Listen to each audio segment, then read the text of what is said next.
worked in a few different areas of public service, both at the federal level and now at the, it's interesting, state local. We're going to say state local policing. So I'm here to just tell you a little about my path that I took, starting with college, I'll go a little faster through that, and then after law school, the different areas I navigated and getting into some of the spaces I've been in. All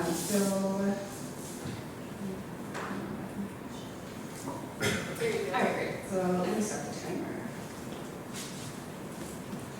So I think Anne mentioned that right after college, I actually would teach for America. As a sociology major, I was learning a lot about inequities and issues that I thought, oh, this needs to be addressed. And Teach for America recruiters were very active on my campus. So I taught for 2 years, second grade in Louisiana, and I really learned about some of the issues that impact communities. Obviously, like, education is a huge problem, and it's not just what happens in the classroom, but also communities. So that launched an interest in addressing issues outside of just what's going on in the education system itself. I wanted some time to think about like my next steps. I was thinking law school, but not quite sure. So I went on a mission trip for a year where I could volunteer, I could travel, and I could really like think like, what is it that I want to do with my time and the things I've been learning. So I eventually decided, okay, yes, law school, but I want to use law school to address injustices. So I went to law school with the idea I would do public service, public interest is something we call it in the legal field. So I spent a year, came back home, taking the outside again, doing applications, saving up money, and then transitioning into law school. And after that, I started law school at WashU, did 3 years there, and throughout my time there, I had a variety of interests still. I was interested in criminal legal system reform, education still, families, even some special education work. I did that for a while as well. And I purposely tried to try different things because I wasn't sure exactly what I wanted to do. And that's part of my advice for you. I know some people are very sure what they want to do, but if you have multiple interests, it's not bad to try a few different things, especially as in internships or fellowships, where you have that time to get an idea of oh, I don't like this. Because sometimes that's part of doing it, is to be oh, I can rule this out now. So that was something that I did during law school that really helped. And then after law school, I worked for a judge, clerking in New Orleans for a year. And that's something that the legal career, depending on what you want to do, can be a really good launching point. After that, I came to DC for a legal fellowship. And I definitely agree with what Peter said about fellowships and internships. I'm going to talk a little bit about that before getting into public service, but I did several of those. And so my first one was a nonprofit fellowship for law students going into public interest. There are legal fellowships that will pay you to start off in the field because it sometimes can be hard to break into the legal field in public interest work with funding, because often funding is an issue on public interest issues. So after that, I was there for 2 years, and then I moved into the federal government in another fellowship type program called the Honors Program, which is also for entry-level attorneys. And that's one of the ways to get into the federal government as a young person, is to do a fellowship or an honors program, and especially for the legal field. I'm not as sure about non-legal roles, but I do know that there are fellowships in the federal government. There were some paralegals who were in a fellowship type program, so I'm sure there are even for policy roles and things. And then last year I transitioned out of the federal government for one reason, but I am now at the DC Attorney General's office. I transitioned into working on their civil defense side, though I'm also interested in going to their civil rights division because that's still generally my passion. So, intern public service, I mentioned this a little, but the federal, I've learned, or I've come to feel like the government can have certain entry points for people. It is not a rule. Nothing I'm saying is absolute. Everyone's journey is different, so I don't think you should rule anything out, but these are things to keep in mind. As I said, at least in the legal field, for getting into government, at least as a lawyer, it is generally hard if you have no years of experience, unless you do a fellowship or an honors program. So people know, usually coming out of law school, if I want to work for the government, I need to apply for an honors program. This can be hit or miss. This is a consideration I have on the next slide, but there can be hiring freezes, at least at the federal government level. State and local, I think it may be more stable. They do have budget issues sometimes, like NBC has been having budget struggles, and they've been talking about cutting positions. So that's something to think about too, is like what are the hiring patterns that governments may have. But generally, if you want to go into it, you should apply regularly and apply often, but plan to start from the beginning, because you have to continue to be persistent, and getting your foot in the door early is important. And then if you're not starting off as a new person straight out of school, often I found that government agencies do want some experience. So it's kind of like two tracks, like entry level, straight out of whatever I'm doing, fellowship program, or coming with a few years of experience in your area that you can leverage. So that's what I've seen they sometimes want, which may track with why people may be trained older in the government, because they're coming after some years of experience, unless they're in these entry level programs. It's not saying you can't get hired with like a year or two of experience, but they may ask you questions of like, well, what do you know about policy? What do you know about this? If they want you to jump into a role and just start doing things. Because the government does just like throw you in and give you work from the beginning. So another thing, and that goes to maximizing internships and volunteer opportunities. I didn't intern for either office that I worked in, but a lot of people did.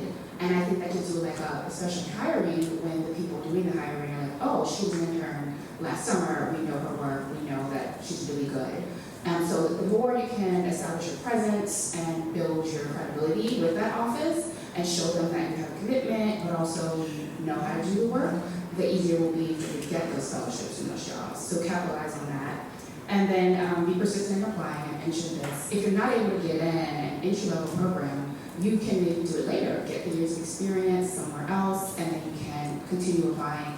Some people would apply like 3 to 10 times until they got in. And so being persistent can be key if you know that government is where you want to be. And then obviously, leveraging connections and networking is going to take you far, especially if you can do that early, talking to people who are where you want to be and figuring out what do they do to get there, but also obviously building a connection so that they can maybe refer you to someone who can be in the room, or other people who are in the room and put in good work for you. All of those always help.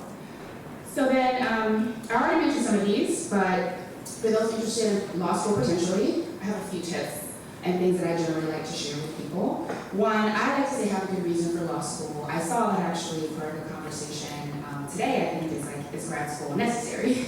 And that's the same question I would urge you to think about for law school. There are some things you can do without a law degree. It is a lot of money. It is 3 years. And if you can go to grad school or just start a career in that area without that time, you may not need it. Law school gives you like a certain perspective on things, and it does lend some credibility in certain spaces, but it honestly, like the actual schooling doesn't really teach you much. It kind of teaches you like how to view issues and how to identify patterns, but a lot of what lawyers do you learn on the job. So I would suggest thinking about that, and if you think you want to do law, a lot of people will do internships, or even, I think I have on the next slide, a gap year where they work as a legal assistant or a paralegal in a law office to get an idea of what it looks like, because some people are shocked at what law school actually is and what being a lawyer actually is, and then they're not happy. So I would suggest that first, and then trying out different interests and areas. I mentioned that. I did, because I was so varied in my interests in law school, I worked in criminal legal system jobs, special education, family law, voting, a little bit of immigration. I did a bunch of things just to see what I liked, and I could rule out, oh, I don't like this. Now I know after graduation not to apply to those things. I leveraged connections in the legal field. They tell you even in law school, like that's your networking, that's actually like a job. I think everywhere you go, I'm sure you're doing it here, in college, building connections and maintaining them is key, because you never know who might be helpful in the future. And also talking to people about their paths will give you ideas. Like I didn't know about certain fellowships or scholarship opportunities until I talked to an upperclassman. I was like, oh yeah, my first year I did that. And so I actually get a lot of direction and guidance, even just from my peers at the different levels that I was at. Targeting entry-level positions, I mentioned that. Being flexible with moves. So I went from nonprofit to federal government and then state and local government. It's not a hard rule, but I do feel like if you want to do government, but you also want to try other things, it may be easier to do the other things first. Because it gives you the experience. As I mentioned, if you're not going in as entry level, they will want experience. So if you've done nonprofit work in health law, I saw a lot of people want to go health policy. If you've done nonprofit work in that, then going to an agency that does health work, they will be very interested because you have that experience and you've shown that you've done work in that field. Similarly with like corporations or law firms, if you think you're interested in the private sector at all, if it's easier to get into that, I say go there first because the government will then like love the experience you can bring and perspective.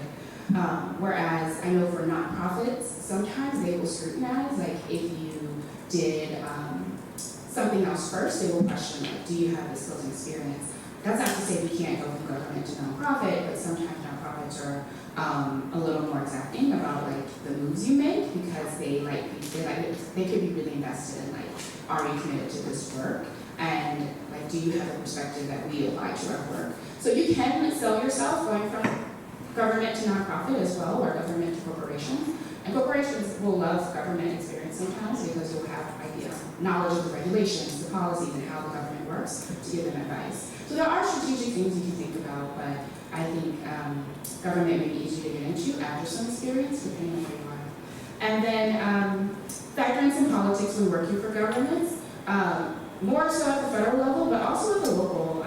Some areas of government can change their priorities, or as I mentioned, funding, and the programs they're working on based on who's in office, the money that's being allocated. So think about like, what that might look like and talk to people who are in that office and say, like, what are the fluctuations, if any, that you've seen across administrations, or what are some of the challenges? Some people's work never changes, but some people's may, like in we had a voting section at DOJ, and that changed every time the person was elected. So those are things to keep in mind. And then lastly, just some things I wanted to share. I know Peter talked about this, but I do agree that people with liberal arts backgrounds, social sciences, or just any critical thinking that I'm sure all of you have are well suited to public service.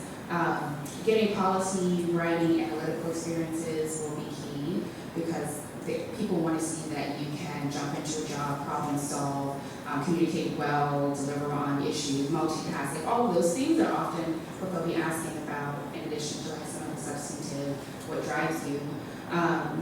Capitalizing on programs and experiences, you're obviously here, so you're doing that already, but every summer doing an internship or something, if you have time during the semester, you can maybe like volunteer, even if it's not an internship, you can volunteer if you want to be working in the legislature or elected official. They might need help in your campaign. Like all of those things are opportunities that you can leverage when you have time. Connecting and maintaining ties with faculty and staff. As I apply to law school, other schools, you need references, you need recommendations. Have professors or even staff, like they don't have to be professors, there can be people in admissions that know you well and can speak to your work ethic and what you've done and accomplished. You will need those people throughout your journey, so starting to build those relationships on office hours or talking to them after class, and then maintaining. I feel like that becomes key, so that's not just transactional, but also investing. And you never know, you might need them like 5 years after you get into your grad school. So that is important. Utilizing career services and alumni connection. I'm sure you all have a career services office. They have staff, but also sometimes students that can give you advice, talking to them, and asking them to connect with alumni. They have a database usually, and they can direct you to someone who's in the areas you want to do. And then I mentioned this, but at least for law school, I learned that taking some time in between undergrad and law school is really helpful. It gives you perspective on the field, it gives you a little bit maybe more maturity. Some people like to break instead of going from 4 years of work to another 3. They appreciate having some time to just work and do something different. And I think it also just gives you a different perspective going into grad school maybe. So I recommend taking some time, even if it's just a year or two, to do something. And if you can't do it in the area that you're planning to go into, because it will help your resume, it will help you be more prepared for that. So yeah.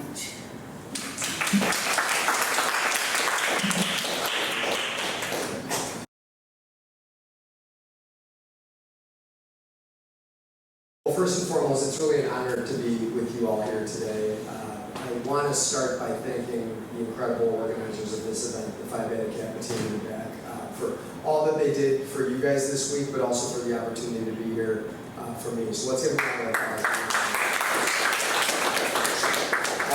I also want to start by just speaking directly to all of you at the table here. Obviously, you're people who have valued accomplishment, have done incredibly well throughout your academic career, and you're to be pat on the back for that. It's really not a small feat that you're here sitting at this table. And I want to thank you primarily for not only being successful in your academic career, but being interested in public service to begin with, because I think all of us would probably agree, especially at this point in time, it's critical that we get talented young individuals thinking about this line of work. And for you to even be here to learn more is something that I think should be celebrated. I'm going to talk a little bit about a few issues today, but mostly I would hope that my background, my experiences, which by the way have not been linear, and that might be a theme that you pick up in what I talk to you today. Hopefully there's some lessons that you can glean from that, because many of you probably came into this conference with a plan about what you want to do with the rest of your life. I know you're all type A just like I am, everyone here is type A, and having a plan is a good thing. But one thing that I've been able to see throughout the course of my career is that sometimes you have to adapt, and being adaptable is one of the most important life skills you can learn, and your plan will change. Mine certainly did. Again, it's not a bad thing to plan ahead, but sometimes the opportunities that are most rewarding to you as professionals or as individuals are opportunities that you never thought were coming. I'm the mayor of my town. It's about 20,000 people in suburban Chicago. And you heard my bio before that I was actually a county commissioner that represented about 1 million people. I never would have had mayor on my bingo card, but it has been one of the most rewarding experiences that I've ever had. And I think the lesson learned from that, and I'll get into it more, is keep your options open and keep your mind open to new opportunities. Let's jump in here. So we heard this. Washington obviously matters. How many of you came into this conference being really just focused on federal government in terms of your public policy interests? Most. Now this group is different. I think you guys are a little ahead of the curve on the state and local matter, but that was just like I was. I thought DC was the end-all be-all. And look, I do not want to undersell the importance of all the work that happens in the federal government. It's critical, whether it's from the legislative branch to the White House to the Supreme Court. It's something that sets the direction for our country. But it's not the only way to serve. When I was first coming up, I was solely focused on Washington, D.C. But then, I learned there's 90,000 other local governments, whether it's county, municipal, the list goes on, that help shape the daily life in the United States. One thing that I realized when I got to the county board is that 90% of what takes up media attention, turn on CNN, turn on whatever channel you watch, 90% of that news is focusing on what's happening here in Washington or elsewhere in the world. But if you really think about it, 90% of what affects your day-to-day life happens locally. If you need help, you're calling 911, that gets dispatched to a local municipal police department. Same with EMS services, if you need medical attention, same thing. If you have a water main break on your street and your street's flooding and you can't go to work, you're calling your local public works department. And that was something that didn't really hit home to me until I actually stepped foot into a local government. And from now at this point on, I can tell you, if you want to have an immediate impact, you can do it in a lot of different ways. The local government is one way to do it. And there's pluses and minuses that come with that. Right now I'm a mayor of my town, and if people have a problem with the job I'm doing, or if people have a gripe about some certain village service, they know where I live, right? You see them at the restaurant, you see them at the grocery store. So it's a lot easier for people to, it's a lot more difficult, I should say, in my case, to escape criticism. But on the flip side, if you're doing a good job, if you're having an impact, and if you're trying really hard at what you're doing, and you know that you have that vision on what's best for your community, you also hear the praise of that and the benefits to it much more tangibly as well. So keep local service open, and you can see the dichotomy here. That's me getting sworn in as mayor. And I'll tell you a little bit about how I even got here, because as I said, it wasn't linear. This is a text-heavy slide, which as a management consultant is very taboo, so I'm not following my own advice here. But I want to start where you were. I was a student at the University of Illinois, Urbana-Champaign. I tried really hard in school, did very well, focused very heavily on my studies, as you guys are all doing. Was fortunate to graduate with honors and very proudly a Phi Beta Kappa alum. But you know, when I was in school, I studied political science. And then I had a Spanish minor as well. I had always been interested in liberal arts, and I thought, you know, if I'm going to go to college, I should study what I'm interested in. And I'm sure that's what probably many of you have done, but in some cases maybe not, but you know, it's good to learn new skills as well. But I was dead set on law school. Like, that was the plan, right? You know, I had this plan that I knew my life would go, studied, did really hard, and I was thinking the best way to get into a prestigious law school is to work for a couple of years. At least that's what was the guidance given to me back in 2010. And by the way, I'm used to being on the younger side of people in the room, and now I'm getting set quick, you know, real here, really leveled off, because I'm realizing that when I was actually graduating from college, none of you were actually alive, right? Or no, you were alive, but it was a couple of years later, yeah. So anyway, that was the guidance that I was given. You know, I thought, hey, what's the best way to, you know, get into a good law school? I landed on this thing called consulting. I didn't want my day-to-day job to be monotonous, but I wanted to get good experience. And to this day, my parents still don't know what management consulting is, but essentially what I choose to do is help organizations solve problems. That's what it was positioned to me at that point. So, look, I went through the application process. I got a job at Booz Allen here in Washington, D.C., and I planned to work for 2 years and then take the LSAT and then go to law school. But you know, over the course of those 2 years, I realized that my plans changed. One of the first projects I got put on as a management consultant was actually for a federal government agency here in Washington, D.C. It's grown to have some controversy around it now, but at the time, it was 14 independent federal agencies that were thrown together after 9/11 to create the U.S. Department of Homeland Security. But even 10 years after 9/11, when I was in my first job, they were still figuring out how to stitch those agencies together. They hadn't assumed a uniform culture. There were a lot of power vacuums, and that's obviously still the case, but they hired my firm to help them think through ways to integrate and make sure that the people working at DHS were able to move towards one common mission.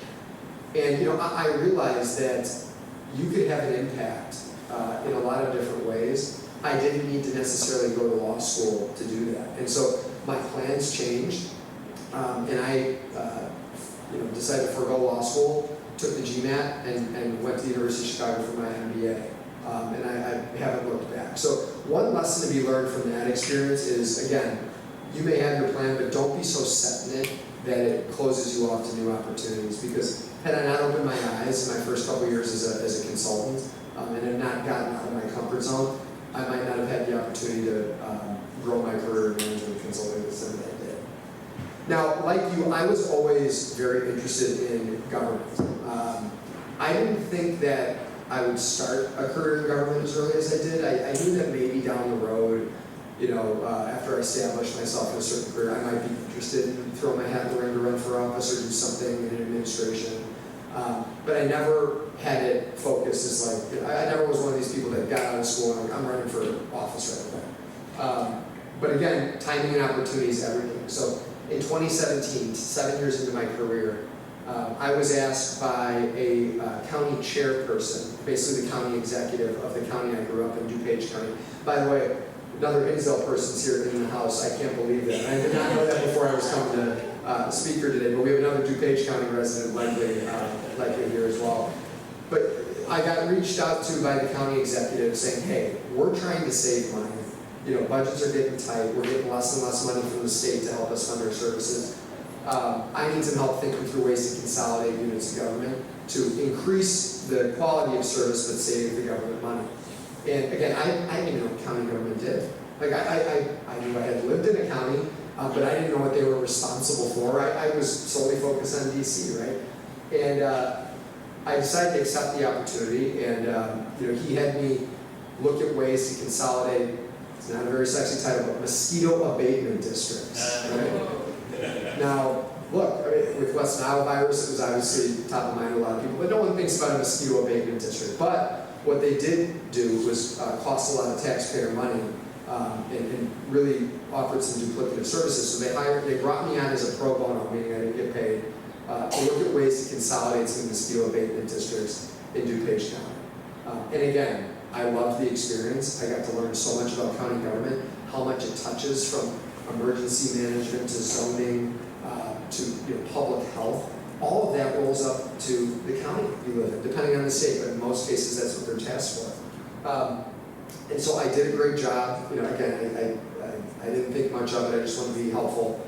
Well, when you do a good job at something that you just don't have a ton of interest in, you're just doing it as a favor to someone, people still have their eyes on you. So I guess another lesson to be taken from this is that no matter what you do it well. It could be the smallest task, it could be the biggest task. And as you enter your final year in some cases of your academic career, or you're into your first or second year of being a professional, you're going to be asked to do some menial tasks, right? But every task matters when it comes to building your professional reputation. And sure enough, unbeknownst to me, there was a vacancy on the DuPage County Board 6 months later. And because I had just done this pro bono project as a management consultant, the chairman called me and said, hey, would you be interested in being appointed to the seat, and then you have to run shortly thereafter. And look, I thought about it. I knew a lot about county government at that time. I was 29 years old, so I knew a lot of people were going to be like, this guy's not qualified. He doesn't, what does he know about anything, right? But I knew that I had more to offer because I had just proven it, right? And so I accepted, I got appointed, and the next thing I know, I was the first millennial ever to serve on the DuPage County Board. And DuPage County is 1 million people, second largest county in the state of Illinois, larger than 7 U.S. states. And it was an incredible experience. But again, you had people thinking, this guy's not qualified. Well, you double down and you keep doing the work. And again, I never thought I'd be in local government, but there I was. And I was a county commissioner. I won my election, and ended up representing 11 different municipalities. But I still had this federal mindset, right? I thought about maybe running for Congress in 2020, but I declined because I had just actually been appointed to lead the DuPage Opioid Task Force. At that time, and still to this day, the scourge of substance use disorder is obviously something that is not immune in any, no community is immune to it. And suburban areas actually were hit pretty hard by the opioid epidemic. And so the chairman appointed me as the county commissioner to be not only representing my 11 communities, but also leading the entire substance use task force for all of DuPage County. And in that point, I got to see firsthand the benefits and the value that county and local governments provide. I'll never forget, there's some meetings that stand out to you. I met with a family, the Stefani family, who had tragically lost their son to an overdose. And they were obviously grieving parents, and you never come back from that. But they wanted to make sure that no one else had to go through the suffering that they went through. And so they approached me, they're like, what can we do to really drive up awareness around harm reduction, around Narcan availability? You guys all know what Narcan is, right? It's the reversal drug, which, by the way, at this time was still somewhat controversial, which is hard to believe. And then also, how do we get more resources and awareness around mental health? And I had the opportunity in that role as a county commissioner working with them to not only create one of the most successful Narcan expansion programs in the Midwest, but also create a job training program that connected people who were struggling with addiction, connecting them to a job, because we saw through our research that one of the best ways to predict someone's success in recovery is their employment status. So we did that, and at the end of my tenure on the DuPage County Board, working with families like the Stefanis, we decreased overdoses in DuPage County by 9% when the rest of the state and frankly the country were still rising. That shows you the type of impact you can have as a local government official. And then the list goes on. One other lesson to learn, you're going to encounter setbacks. look, I was riding high at this point in time. I felt like I was having an impact, but I wanted to continue my public service career. I ran for county executive, county chairman in 2022, and I worked my tail off. We raised a bunch of money. We worked hard. I had a good record to run from. But you know what? Timing and luck sometimes play into it, and I lost by 1.5 points. And look, it stings when you put yourself out there. And if any of you are from Chicago, aside from my friend here, it was a very highly publicized race, a lot of media attention, a lot of money spent. So when you lose and everyone knows it, millions of people know it, it stings. And I thought, well, maybe this is the end of where I'm going to continue serving. I'm going to go back to consulting and try my hand at that, which I was comfortable with. But again, timing and opportunity.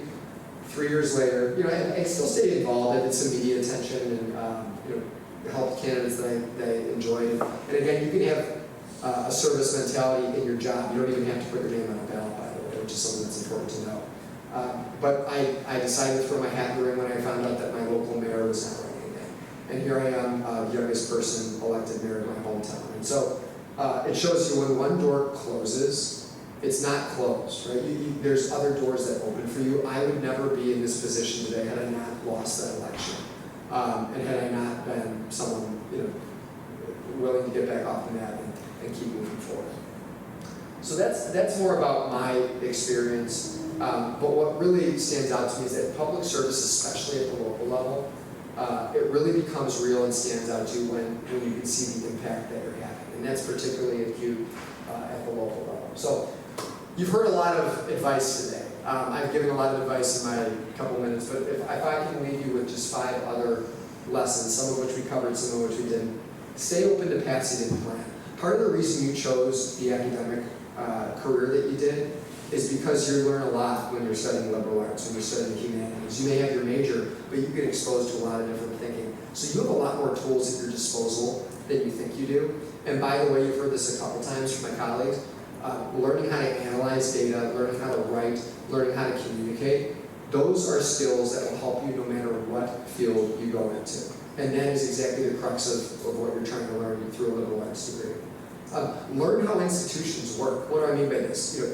Institutions are made of men, right? It could be your university, men and women. I'm sorry, but it could, they're not infallible. They're not acting, without the human impact that comes with them. And so learn how it works. Like whatever institution you're in, it could be your university, it could be your first internship. Understand the mechanics. Really get under the hood and find out, how you can provide value. Build relationships. We heard this last night. We heard it today. I know networking can be a little awkward, right? Especially if it feels transactional. But again, to the point about being curious, learn about people. Learn about the world. Talk to people about their experiences.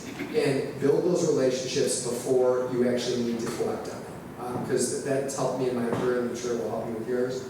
We said do excellent work wherever you are, no matter how big or how small the task. And also, lastly, and I think we'll touch on this, make public service sustainable for you. We know, all of us up here, that it's expensive to go to grad school. It's expensive to go to undergrad.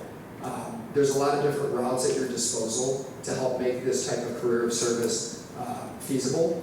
But again, you can do everything at once. You can delay government service. I'm juggling my management consulting career right now with my mayorship, and I have 3 young kids at home. And that's why I have a number of dark circles underneath my eyes. It's not the 2 careers, the kids.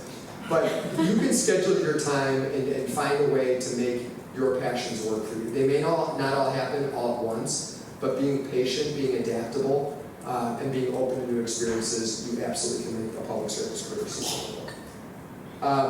So I'll end on this, and this is again, the point about local government, but that's me getting sworn in, that's my son. As you can see, his attention was elsewhere.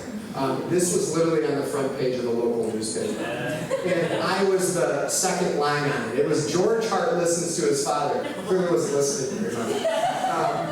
But the reason I bring this up is that, public service is really, your success in public service is determined by the people you're serving. And if you want to have an impact, look no further than local government, because at the end of the day, everyone's just focused on what they're thinking about. Here I am given what I think was the most important speech of my political career to the time. You know, media attention was there, and one of the most important stakeholders of my life, my son is sitting there looking more at his shoe and his toy. You know, people see what they want to see. And so you're going to be more successful in whatever service career you choose if you really get under the hood and understand what the people you're serving care about. Because you can come in with priorities, I certainly did. But at the end of the day, it's about helping the people you're there to serve. So keep that in mind, keep an open mind, and again, I look forward to your questions, and thank you for the opportunity to be here today. Appreciate it.